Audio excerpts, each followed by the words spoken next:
Hi friends, ಎಲ್ಲರೂ ಹೇಗಿದ್ದೀರಾ? ಎಲ್ಲರೂ ಚೆನ್ನಾಗಿದ್ದೀರಾ ಅಂತ ಭಾವಿಸ್ತಾ ಇವತ್ತು 3 o'clock ವಿಡಿಯೋ ಮಾಡ್ತಾಯಿದ್ದೀನಿ. ಇವಾಗ ನನ್ನ ಮಗಳ ಸ್ಕೂಲ್ ಹತ್ರ ಹೋಗ್ತಾಯಿದ್ದೀನಿ ಕರ್ಕೊಬರೋದಕ್ಕೆ. ಮತ್ತು ವಿಡಿಯೋನ ಕಂಟಿನ್ಯೂ ಮಾಡ್ತೀನಿ ಕರ್ಕೊಬಂದಮೇಲೆ ದೀಕ್ಷನ್ನ. ನೋಡಿ ಫ್ರೆಂಡ್ಸ್, ನನ್ನ ಮಗಳು ಬಂದ ತಕ್ಷಣ 2 ಲಡ್ಡು ಎತ್ಕೊಂಡು ತಿಂತಾ ಇದ್ದಾಳೆ. ಹೇಗಿದೆ ಮಳೆ ಲಡ್ಡು? ಸೂಪರ್ ಆಗಿದೆಯಾ? ಚೆನ್ನಾಗಿದೆ ಮಗಳೇ?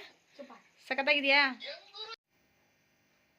ಹಾಗೆಯೇ ಬರ್ತಾ ನಮ್ಮ ಮನೆಯವರು ರಸಗುಲ್ಲ ತಂದಿದ್ರು. ಹಾಗಾಗಿ ನನ್ನ ಮಗಳಿಗೆ ನೋಡಿ ಈ ಥರ ಹೊರಗಡೆ ತಂದು ಕೊಡೋದಂದರೆ ತುಂಬ ಇಷ್ಟಪಡ್ತಾಳೆ.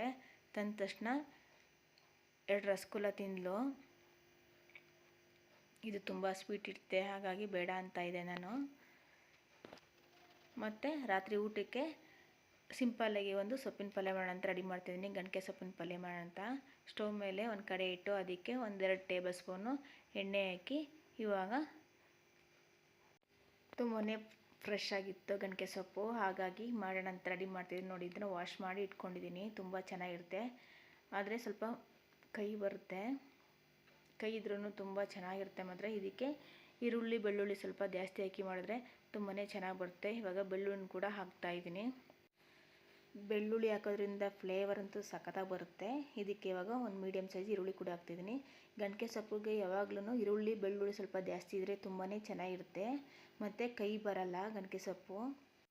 ಇದ್ರ ಜೊತೆ ಮೊಟ್ಟೆ ಹಾಕಿದ್ರೂ ಇನ್ನೂ ತುಂಬ ಚೆನ್ನಾಗಿ ಬರುತ್ತೆ. ಆದರೆ ನಮ್ಮ ದೀಕ್ಷಾ ಮೊಟ್ಟೆ ಹಾಕಿ ಸೊಪ್ಪಿನ ಜೊತೆ ಹಾಕಿದ್ರೆ ಇಷ್ಟಪಟ್ಟು ತಿನ್ನಲ್ಲ, ಹಾಗಾಗಿ ನಾನು ಸಪ್ರೇಟು ಅದನ್ನು ಅವಳಿಗೆ ಬಾಯ್ಲ್ ಮಾಡಿಕೊಡ್ತೀನಿ ಮೊಟ್ಟೆನ. ಇವಾಗ ಗಂಟೆ ಸೊಪ್ಪು ಮಾತ್ರ ಹಾಕಿ ನಾನು ಸಿಂಪಲ್ಲಾಗಿ ಒಂದು ಸೊಪ್ಪಿನ ಪಲ್ಯ ಮಾಡ್ತಾಯಿದ್ದೀನಿ. ತುಂಬಾ ಚೆನ್ನಾಗಿರುತ್ತೆ ಮಾತ್ರ, ಸಖತ್ತಾಗಿ ಬರುತ್ತೆ. ಒಂದು ಟೈಮ್ ಸಾಕು ಅಂತ ನಾನು ರೆಡಿ ಮಾಡ್ಕೋತಾ ಇದ್ದೀನಿ ಇದನ್ನು. ಇದು ಮುದ್ದೆ ಮತ್ತು ರೈಸ್ ಜೊತೆ ಅಂತೂ ಸಖತ್ತಾಗಿರುತ್ತೆ. ಅದರಲ್ಲೂ ಬಿಸಿ ರೈಸ್ ಜೊತೆ ಅಂತೂ ಸೂಪರಾಗಿರುತ್ತೆ. ಬೇಗನೆ ಮಾಡ್ಕೊ 10 ನಿಮಿಷ ಸಾಕು ಇದನ್ನು ಮಾಡೋದಕ್ಕೆ.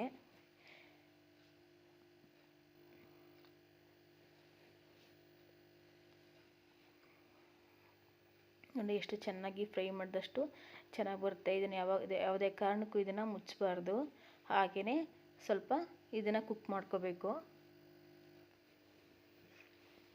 ನೋಡಿ, ಇವಾಗ ಇದಕ್ಕೆ ಸ್ವಲ್ಪ ಸಾಂಬಾರು ಪೌಡ್ರ್ ಹಾಕೋಣ. ಕಾಯಿ ತುರಿ ಟೊಮೊಟೊ ಏನೂ ಹಾಕಲ್ಲ ನಾನು, ಹಾಗೆ ಮಾಡ್ತಾಯಿದ್ದೀನಿ. ಈ ಥರ ಮಾಡೋದ್ರಿಂದ ತುಂಬಾ ಚೆನ್ನಾಗಿ ಬರುತ್ತೆ ಮಾತ್ರ. ನಾನು 1/4 ಟೇಬಲ್ ಸ್ಪೂನು ಸಾಂಬಾರು ಪೌಡ್ರ್ ಹಾಕೋತಾಯಿದ್ದೀನಿ.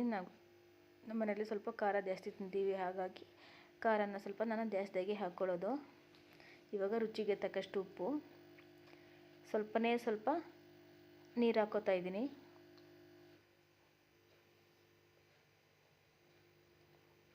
ನೀರು ಹಾಕಿ ಇವಾಗ ನೀಟಾಗಿ ಎಲ್ಲನೂ ಮಿಕ್ಸ್ ಮಾಡಿ ಚೆನ್ನಾಗಿ ಇನ್ನೊಂದು ಸಲ ಫ್ರೈ ಮಾಡಿದ್ರೆ ರೆಡಿಯಾಗುತ್ತೆ. ನೋಡಿ ಎಷ್ಟು ಬೇಗ ರೆಡಿಯಾಗಿತ್ತು ಅಂತ. ಇವಾಗ ಸೈಡಲ್ಲೆಲ್ಲ ಎಣ್ಣೆ ಬಿಟ್ಕೊಂಡ್ರೆ ರೆಡಿಯಾಗಿದೆ ಅಂತ ಅರ್ಥ. ಬೇಗನೆ ಆಗೋಗುತ್ತೆ ಮಾತ್ರ. ನೋಡಿ ಎಷ್ಟು ಬೇಗ ರೆಡಿ ಆಯಿತು ಅಂತ. ತುಂಬಾ ಸುಲಭವಾಗಿ ಮಾಡ್ಕೋಬೋದು, ಯಾರು ಬೇಕಾದ್ರೂ ಮಾಡ್ಬೋದು ಇದನ್ನು ಕಡಿಮೆ ಸಾಮಗ್ರಿಗಳಲ್ಲಿ. ನೋಡಿ, ಫ್ಲೇವರ್ ಅಂತೂ ಸಖತ್ತಾಗಿ ಬರ್ತಾಯಿದೆ. ಬೆಳ್ಳುಳ್ಳಿ ಫ್ಲೇವರ್ ಅಂತೂ ಸೂಪರಾಗಿ ಬರ್ತಾಯಿದೆ ಮಾತ್ರ. ಫ್ರೆಂಡ್ಸ್, ಈ ರೆಸಿಪಿ ಇಷ್ಟ ಆದರೆ ಲೈಕ್ ಮಾಡಿ, ಶೇರ್ ಮಾಡಿ, ಕಮೆಂಟ್ ಮಾಡಿ, ಮತ್ತು ಸಬ್ಸ್ಕ್ರೈಬ್ ಮಾಡೋದನ್ನ ಮರಿಬೇಡಿ. ಮತ್ತೆ ನಾಳೆ ಇನ್ನೊಂದು ವಿಡಿಯೋ ಜೊತೆ ಸಿಗೋಣ. ಅಲ್ಲಿ ತನಕ ಟೇಕ್ ಕೇರ್, ಬಾಯ್.